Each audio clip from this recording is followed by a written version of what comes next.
студиябызда конокто. Саламатсызбы? Саламатсызбарбы? Бул жактан орун алыңыз. Биз адаттагыдай эле түзүүбүз, урматтуу телекөрүүчүлөр, андыктан пенсияга байланышкан кандай гана суроо болбосун, ушул таптан баштап 0312 39 18 04 байланыш телефонубузга чалып, же болбосо 0505 80 20 60 WhatsApp номерибизге жазып жооласаңыздар болот. Негизинен эле бизге телекөрүүчүлөрүбүз пенсияга байланышкан ар кандай суроолор менен абдан көп кайрылышат. Мына ошол себептен биз сизди атайын чакырдык. Пенсияга чыгуунун жол жобосу боюнча толук так маалымат берип койсоңуз деп. Эң алгач эле эркектер жана аялдар канча жаш куракынан баштап пенсияга чыга башташат? Мына ушуну айтсаңыз. Рахмат. Негизи, жалпы негизде азыркы учурдагы мыйзамдарга ылайык пенсия жаш курагы эркектер үчүн 63 жаш. Аялдар үчүн 58 жашта. Бул жерде дагы мыйзамда талап кылынган стаж болуш керек. Жогоруда айтып кетишти, иштебеген кишилер пенсияга чыга алабы деген суроо болуп калды. Негизи 25 жыл эркектерге, толук пенсиянын базалык бөлүгүн алыш үчүн 25 жылдан кем эмес стаж болуш керек. Эгер аз болуп калса, анда теңдемелүү азайтылып эсептелип калат да базалык бөлүгү. Ал эми аялдарга 20 жыл. Жалпысынан ушундай, бирок ошол эле учурда мөөнөтүнөн мурда пенсияга чыкканга укук берилет. 60 жаштан эркектер, эгер 40 жылдан ашыгыраак стажы болсо, аялдар болсо 55 жаштан. Ошондо 3 жыл эртерээк чыкканга болот. Биздин телекөрүүчүбүз байланышка чыгып калыптыр, анда кабыл алып алалы. Саламатсызбы? Саламатсызбы? Сиз түз байланыштасыз. Саламатсыздар. Менин вопросум мындай эле. Алло, саламатсызбы? Биз сизди угуп атабыз, айта бериңиз. Биз илгери кооперативный торг деген болгон. Канча магазинчилер биз пенсия ала албай жүрөбүз да. Вообще, мен подружкаларым деле кооперативный торгдун эми үчүн пенсияга чыга турган документтери жоголуп кеткен. Вообще жок. Эч кимиз пенсия албайбыз. Ал документтерди издеп атып, любой архивтерге чейин барып атып, вообще таба албай койдук. Азыр минимальный пенсия алып жүрөбүз. Ошол вопросторго кандай жооп бересиздер? Чоң рахмат сурооңузга. Негизи камсыздандыруу стажын тастыктоочу документ болуп, бул эмгек китепче эсептелет. Колуңуздарда эмгек китепчеңиздер болсо, ошол жердеги жазуулар боюнча эле стаж эсепке алынат. Ал эми айлык акы тууралуу маалыматты Тилекке каршы социалдык фонд 96-жылга чейинкисин суратабыз. Эгер архивдик маалыматтар жок болсо, анда минималдык айлыктан 200-250-300% эсептелип, биринчи камсыздандыруу бөлүгү ошондон эсептелет да. Анан эми кандайдыр бир себептер менен архивге өтпөй калса, Тилекке каршы биз бул жерден эч жардам бере албайбыз. Ошондуктан минималдык айлык акыдан эсептелип, биринчи камсыздандыруу бөлүгү чыгарылат, анан базалык бөлүгү кошулат. Ал эми 96-жылдан кийинки мезгилде компьютердик базага кандай маалымат түшсө, төгүмдөр төлөнгөнү тууралуу, ошонун негизинде гана эсептелип, экинчи камсыздандыруу бөлүгү болуп эсептелет. Ошону менен 3 бөлүктөн пенсиянын жалпы бөлүмү чыгарылат. Ал эми жыл сайын индексация жолу менен көбөйтүлүп келатпайбы? Ошондуктан ар бир чыккан жаранды кийинки жылдын индексациясына ошого туура келип калат. Октябрь айларында мына жакында эле биз дагы көтөрдүк пенсиялардын өлчөмдөрүн. Базалык бөлүктөрү 4785 сомдон төмөн болгон пенсиялардын базалык бөлүгү 10% жогорулады. Ал эми камсыздандыруу бөлүктөрү 8%, бирок 4785 бул жашоо минимумунан төмөнүрөөк алгандардыкында 200 сомдон кем эмес. Ал эми андан жогору алгандардыкы 500 сомдон кем эмес өлчөмдө жогорулат. Кийинки телекөрүүчүбүздү кабыл алалы. Саламатсызбы? Биз сизди угуп атабыз. Саламатсызбы? Саламатсызбы? Биз Ош областынын Карагулжа районунан чыгаттык. Менин атам пенсияга чыкканда мына коррупция жөнүндө айтайын дедим. Бул пенсияга чыгарган адамдар аябай эле көп акча талап кылып, 1 айлык пенсияңы бересиң, болбосо 2 айлык пенсияңы бересиң деген суммаларды айтып эле жаман кыйнады го элди.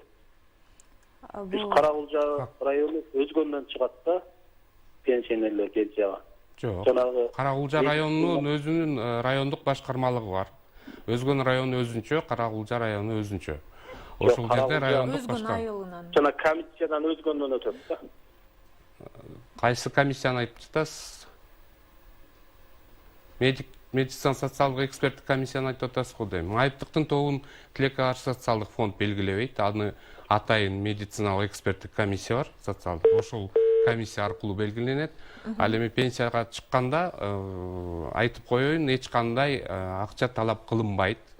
Бекер баардык кызматтар бекер көрсөтүлөт. Ошондуктан эгер андай фактыларыңыздар болсо, бизге кат жолдосоңуздар, биз териштирип көрөлү. Андай фактылар болбош керек.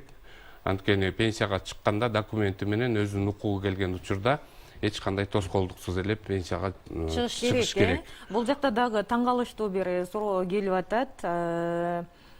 Токтогул районунун Терек суу айылынан Качкынбаева болдугуз деген телегөрүүчүбүз жазып атат. Урматтуу телегөрүүчүлөр, биздин WhatsApp номерибизге чалбай, шаардык телефонубузга чалсаңыздар, менин билдирүү окуганга тоскоол болуп атасыздар. Менин эжем Качкынбаева Зина өзүнүн ден соолугуна байланыштуу пенсиясын ала албагандыгы үчүн мен алчумун дейт. Ал июнь айында кайтыш болуп калды үстүбүздөгү жылдын. Сентябрда мен өзүм биринчи пенсиямды алгам дейт, 4500 сом чыккан. Октябрда 2800 сом чыкты дейт. Анан соцфонд кайра ошол 4,5 миң сомдун 2,5 миң сомун кайтарып бер, ал каза болуп калган эжеңдин пенсиясы болчу, биз ошону салып койгонбуз деп жатышат дейт. Анан кошунамдын апасы кайтыш болгон, анын дагы 1 айлык пенсиясын салып коюп, кайра баласынан талап кылып атышат дейт. Ушул канчалык? Негизи каза болгон айын толук алынат, андан кийинки айдын 1-числосунан баштап пенсиянын төлөнүшү токтотулат. Кандайдыр себептер менен билбестиктен же маалымат кеч жетип калгандыктан которулуп кетсе, бул мыйзамсыз түрдө төлөнгөн болуп эсептелип калат. Ошондуктан ал акча кайтарылып берилиши керек. Анткени каза болгондун кийинки айдын 1-числосунан баштап пенсиялар токтотулат, төлөнүшү. Кайтарып бергенден кийин алар негизи бул акча? Бул ушул учурдагы социалдык фонддун каражаттарына кошулат дагы, учурдагы пенсияларды төлөгөнгө жумшалат. Аны биз кайра алып алганда башка пенсионерлердин пенсиясына төлөгөнгө жумшалат. Дагы бир суроо да, элдин арасындагы эң кызыктуу суроо деп айтсак болот. Жанагы мисалы адам иштеди өмүр бою, соцфондко которулду акчасы, анан бирок пенсия курагына жеткенде каза болуп калды дейли. Анын пенсиясы үй бүлө мүчөлөрүнө пенсия түрүндө берилет, балдары болсо. Балдарына жубайы эгер пенсия жаш курагында болсо, багуусунан айырылгандыгы боюнча байланыштуу пенсия чектелип берилет. Бул эми жанагы 18ге окуп аткан баласы 22ге жете элек болсо, эгер андай баласы жок, баары чоңоюп кеткен болсочу? Тилектештик фондуна калат дагы. Бул каражаттар башка пенсионерлердин пенсиясын төлөгөнгө жумшалат. Бул тилектештик бөлүштүрүү системасы ушундай бүт эле дүйнө жүзүндө ошондой практика. Анан жанагындай учурлар болсо пенсия түрүндө чегерилип берилет. Анан айта кетүүчү нерсе, 2010 жылдан бери топтомо фонду киргизилген. Бул акча каражаттары ал адамдын өзүнүн жеке менчиги болуп эсептелгендиктен мураскорлоруна берилет. Бул 2% гана өлчөмүндө кармалган акчалар. Ал эми пенсиялык фонддун акчасы эмне үчүн биз шарттуу кайра бөлүштүрүү система деп айтабыз, анткени учурда топтолгон акча каражаты учурдагы пенсияны төлөгөнгө кетет. Ал эми бизде болгону жанагы жеке эсебибизде жазуу калат, төлөндү деген. Ал эми акча каражаты учурдагы пенсияны төлөгөнгө жумшалат. Түшүнүктүү. Биздин телегөрүүчүбүз күтүп атат. Кабыл алалы анда, саламатсызбы? Сиз түз байланыштасыз, саламатсызбы? Мен Канчарынан чалып эле. Мен 2-чи группадагы инвалидмин да, пенсия алам. Анан ошон деген неме сурайын дедим эле. Могу ноябрда кошулууларда биздикин пенсиясына кошулабы же кошулбайбы деп. Ноябрь эмес, октябрь айынын 1-нен баштап кошулду. Мен жогоруда шарттарын айтып кеттим. 4700 сом 85 сомго чейинки пенсиялардын өлчөмүнө кеминде 378 сомдон кем эмес өлчөмдө жогорулатуу болду. Ал эми андан жогору алгандардыкы 500 сомдон кем эмес өлчөмдө. Бардык пенсия алуучулардын пенсияларына кайра эсептөө жүргүзүлдү. Ошол эле суроону улай Нарындан жазып атат. Сиңдим 3-чү топтогу майыптыгы менен пенсияга чыгып дейт, 1000 эле сом алып жатат дейт. Ошого кандай дейсиз? Бул маселени карап көрүш керек. Анткени эгер бала кезинен майып болсо, анда социалдык өнүктүрүү министрлиги тарабынан алса керек. 1000 сом негизи 3-чү топтогу майыптыгы менен пенсия алуучулардын пенсиясынын өлчөмү экинчи топтогу майыптардыкына караганда 50% гана төлөнөт. Анткени эмгекке жарамдуу, ишке жарамдуу деген майыптыктын тобу 3-чү топ. Ошондуктан мыйзам чегинде белгиленген пенсиянын 50% гана төлөнүп берилет. Кийинки телегөрүүчүбүз жазып атат, менин апам Өзбекстандан көчүп келген дейт. Ал жакта пенсиясы көп болчу. Бул жака келгенден кийин аз алып жатат. Эмне себептен? Бул мыйзамдарга шарттарына ылайык чегерилет. Эми башка мамлекеттин пенсиялары кандай экенин биз ага жооп бере албайбыз. Социалдык фонд учурдагы мамлекеттик пенсиялык социалдык камсыздандыруу жөнүндө мыйзамга ылайык базалык биринчи камсыздандыруу жана экинчи камсыздандыруу бөлүктөрү болгон пенсиянын шарттары боюнча пенсия чегерилип берилет. Түшүнүктүү. Эми иштебеген жарандарыбыз кантип чыгат пенсияга? Иштебеген жарандар 60 жаштан аялдар, 65 жаштан эркектер социалдык жөлөк пул алышат. Азыркы учурда 1000 сом өлчөмүндө. Бул социалдык өнүктүрүү министрлиги тарабынан республикалык бюджеттин эсебинен төлөнөт. Бул такыр камсыздандыруу стажы жок адамдар ушул категориядагылар болуп эсептелет. Ал эми стажы барлар социалдык фонд тарабынан мамлекеттик пенсиялык социалдык камсыздандыруу жөнүндө мыйзамга ылайык жанагындай шарттарда чыгат. Түшүнүктүү. Кийинки телегөрүүчүбүз байланышта. Саламатсызбы? Саламатсызбы? Аллах саламатчылык. Мен Токмоктон чалып аттым эле. Кызым 1-чи группада инвалид эле, детствода, азыр 30-та. Анан 4000 пенсия алат. Анан октябрда кошулат деген кошулган жок. Кандай? Ноябрда кошулат.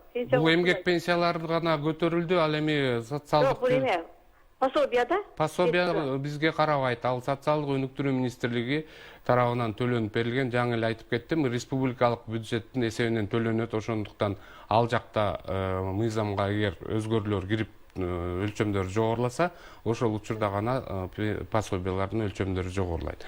Ал эми 1-октябрдан баштап бул камсыздандыруу стажы бар адамдардын пенсиялары гана жогорулат.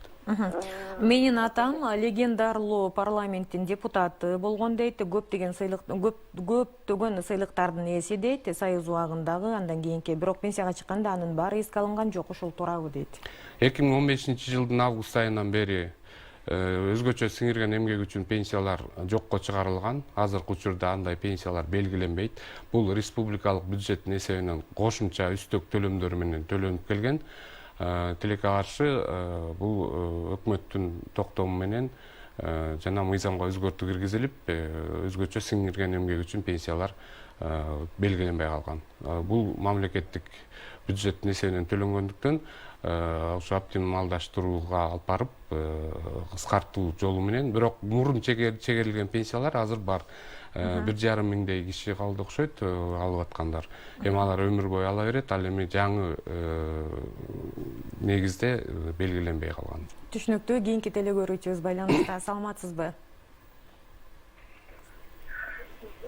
Саламатсызбы?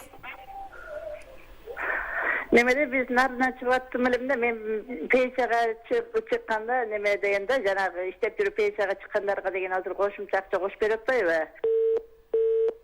Тилекке каршы уюлдук телефону менен чыгып атып, байланыш үзүлүп калды.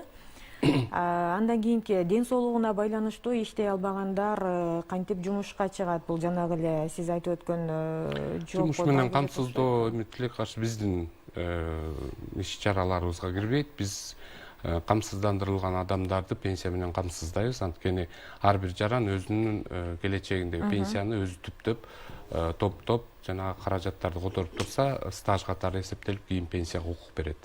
Мына эми ошол жарандарыбыздын пенсияга жашы келди дейли. Кийинки телегөрүүчүбүздү кабыл алып коюп, анан өзүбүздүн сурообузга токтололу. Саламатсызбы? Алла саламатсызбы? Мен өзүм 2-чи группада инвалидмин. 7 айдын курулуш айында жашагам да. Анан кийин тиги мен ошо өзүм инсульт болуп, ошо по состоянию здоровья Бишкекке келгем да. Мен азыр өзүм аттым Акмунда Бактыгүл. Анан кийин ошо мага деген ошо 266 сом алчумун, эми 372 сом болуп андага эсичи кошулабы дагы же кандай, же каяка кайрылсам болот? Ушуну айтып берип коесуздарбы? Негизи ар бир жарандын пенсиялык иш кагазы ошол райондук башкармалыкта каттоодо тургандыктан ошол райондук башкармалык аркылуу тактасаңыздар болот. Эгер кандайдыр бир маселе болсо, биздин кол борборубуз бар, 1202 деген түз номерге чалсаңыздар, консультация ала аласыздар. Андан тышкары биздин ишеним телефондорубуз иштейт: 57 66 61 54 33 16. Эми баягы жеке маселелер болсо, ушул телефондорго чалып тактасаңыздар, колдон келишинче биз карап жооп берели. Анткени баягы иштин чоо жайын билбей туруп жооп бериш дагы туура эмес болуп калат го. Анткени иш кагаздарды карап, эмне себептен канча өлчөмдө кандай пенсия алып атканыңыздарды айтып бере алабыз. Түшүнүктүү. Мына ошол пенсияга жаш курага келип калган жарандарыбыз кайсыл жака, кайсы документтери менен кайрылыш керек? Ошол боюнча дагы так. Негизи 6 ай мурун, укугу келгенге чейин 6 ай мурун кайрылганга мыйзам жол берет. Бул 63 жаш же болбосо 58 жашка чыкканга чейин убактысы бар. Ошол 6 ай мурун кайрылып, негизи паспорт, эмгек китепче жана айлык акы тууралуу маалыматты тапшырат. Анан кошумча документтери болсо, бул диплом, аскердик билет жана башка документтери болсо кошо тапшыра берет. Ушул документтердин негизинде райондук жашаган жери боюнча же болбосо убактылуу катталган жери боюнча биздин райондук башкармалыктарга же шаардык башкармалыктарга кайрылсаңыздар, ошол жактан пенсия чегерилип берилет. Бул жакта Молдалиев Кенжебек деген жазып атат: 60 жашта пенсияга чыккам дейт. Анан кайра 63 жашымда өзүмдүн жашым менен чыктым дейт. 63 жашта пенсияга чыкканда дейт, 60 жашта алган пенсиямдын процентин кармап жатат дейт. Ошол туурабы дейт. Бул негизи бул азайтылган өлчөмдө мөөнөтүнөн мурда чыккан окшойт. Анткени мен айтып кетпедим, 40 жылдан кем эмес стажы болсо, ал толук негизде чыга берет. Ал эми ошол учурда 60 жаштан 35 жылдан жогору стажы болгон эркек адамдарга азайтылган өлчөмдө бул жана аванс сыяктуу берилет да пенсия. Анан 63 жашка чыккандан кийин ошол мурун алган акча каражаты 10 жылдын ичинде кайра кайтарылып төгүлүш керек.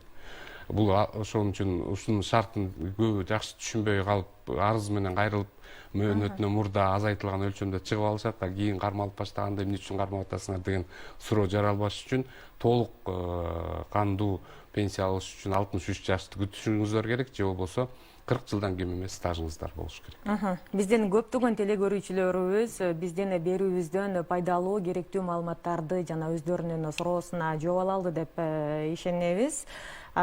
Телефон номериңиздерди дагы кайталап койсоңуздар. 57 66 61 54 33 16 312 коду менен алсаңыздар болот. Жана кол борборубуздун телефону түз номер 1202.